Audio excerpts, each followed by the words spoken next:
আজাদী আন্দোলনের স্মরণ করছি। বিশেষ করে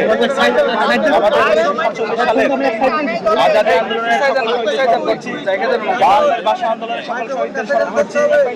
1971 সালের মহান মুক্তিযুদ্ধের সকল শহীদদের শ্রদ্ধার সাথে স্মরণ করছি।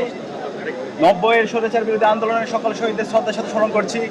দীর্ঘ ফেসিবাদ বিরোধী আন্দোলনে ক্যাম্পাসের শহীদ আবরার ফাহাদ থেকে শুরু করে শহীদ নোমানী সহ সকল শহীদদের শ্রদ্ধার সাথে স্মরণ করছি। এবং সর্বশেষ জুলাই বিপ্লবে শহীদ আবু সাইদ, শহীদ ওয়াসিম, শহীদ আলী রায়হান, শহীদ শান্ত সহ বিপ্লবের সকল শহীদদের শ্রদ্ধার সাথে স্মরণ করছি। বাংলাদেশের যতগুলো আন্দোলন সংগ্রাম হয়েছে, যতগুলো আজাদী লড়াই হয়েছে, প্রত্যেকটা আমাদের অস্তিত্বের সাথে সম্পর্কিত। 1947, 71, 24 আমাদের আবেগের জায়গা। এবং 1971 সাল আমাদের বাংলাদেশের জাতীয় অর্জন। 1971 সালের মাধ্যমে আমরা আমাদের মানচিত্র পেয়েছি, আমাদের পতাকা পেয়েছি এবং 16 ডিসেম্বরের মাধ্যমে আমরা বিজয় পেয়েছি। আমাদের স্বাধীন ভূখণ্ডে আমাদের প্রত্যাশা ছিল মুক্তিযুদ্ধের যে আকাঙ্ক্ষা, একটি ইনসাফ ভিত্তিক বাংলাদেশ বিনির্মাণ করা, সেই মুক্তিটা আমাদের গত 54 বছরে আসেনি। বিশেষ করে গত 16 বছরে যে ফ্যাসিবাদী কাঠামো ছিল, সেই ফ্যাসিবাদী কাঠামোর মাধ্যমে আমাদের এই দেশের অবারিত সম্ভাবনাকে নষ্ট করে দেওয়া হয়। এই জুলাই বিপ্লবের মাধ্যমে আজকে আবার নতুনভাবে আমাদের ঐতিহাসিক সুযোগ এসেছে।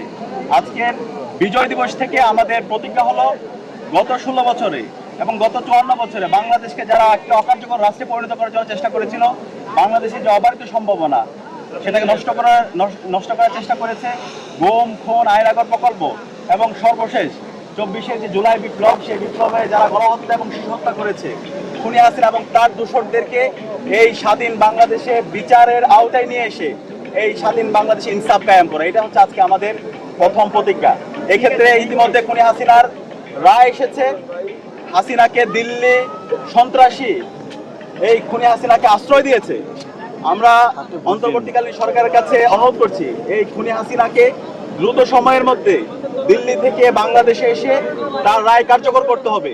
এবং একই সাথে যত অপরাধী, যত গণহত্যাকারী এবং শিশু হত্যাকারীরা দিল্লিতে আশ্রয় নিয়েছে, তাদেরকে দেশে এনে স্বাধীন বাংলাদেশে তাদেরকে বিচার করতে হবে। সেটা হচ্ছে আজকে আমাদের বিজয় দিবসের অন্যতম একটি প্রতিজ্ঞা। এবং একই সাথে আমাদের সহযোদ্ধা, যিনি সবসময় আগ্রাসনের বিরুদ্ধে, আধিপত্যবাদের বিরুদ্ধে যিনি সবসময় কথা বলেছেন এবং এই জুলাই বিপ্লব পরবর্তী নতুন যে বাংলাদেশে আমরা স্বপ্ন দেখছি, সেই বাংলাদেশের জন্য যিনি কাজ করছেন, আমাদের সহযোদ্ধা শরীফ ওসমান হাদিকে সন্ত্রাসীরা গুলি করে মারাত্মকভাবে আজকে আহত করেছে।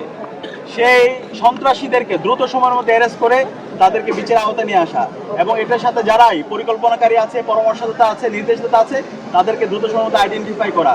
এবং আজকে বিজয় দিবসে আমাদের প্রতিজ্ঞা হলো এই আধিপত্যবাদী শক্তি, আগ্রাসনবাদী শক্তি, তাদের বিরুদ্ধে আমাদের প্রতিরোধ জারি রাখা। বাংলাদেশে আর কখনো এই আগ্রাসনবাদী শক্তির স্থান হবে না। বাংলাদেশে রাজনীতি করবে যারা বাংলাদেশ পন্থী যারা আছে তারা, এবং বাংলাদেশ পন্থী সবাইকে আমরা ঐক্যবদ্ধ হওয়ার জন্য এই বিজয় দিবসে অনুরোধ করছি। আমরা আশা করছি আমরা সবাই মিলে, যারা বাংলাদেশ পন্থী আছে, যারা দীর্ঘ ফ্যাসিবাদ বিরোধী আন্দোলন করেছি, আমরা সবাই মিলে আগামী সুখী সমৃদ্ধ ইনসাফ ভিত্তিক বাংলাদেশ বিনির্মাণ করব।